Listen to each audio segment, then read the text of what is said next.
This morning I've been reading a Dutch paper by Witschke et al. About political attitudes and education.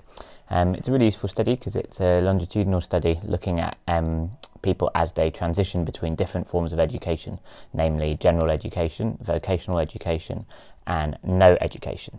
And what it does, it looks at civic attitudes, and it has 5 different civic attitudes it looks at, namely intention to vote, interest in politics, trust in institutions, generalised trust, and ethnic tolerance. And what it finds is the most important effects on civic attitudes of education are when it comes to interest in politics and general trust in society. And it finds that those effects are greatest when it comes to general education.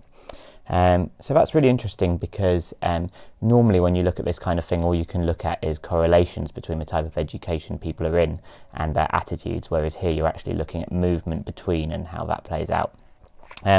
It's also really important because, as the article argues, according to them, and I probably agree, part of the purpose of education is preparation for democracy. So it's really important to look at the effects of different types of education, not just on academic outcomes, but also these types of civic attitudes.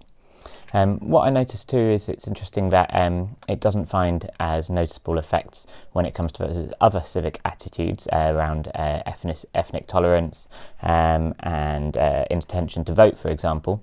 And also it doesn't find as big effects or as significant effects when it comes to movements between vocational education and no education. So yeah, I thought that was an interesting one, and that was in one of the recent issues of the British Educational Research Journal.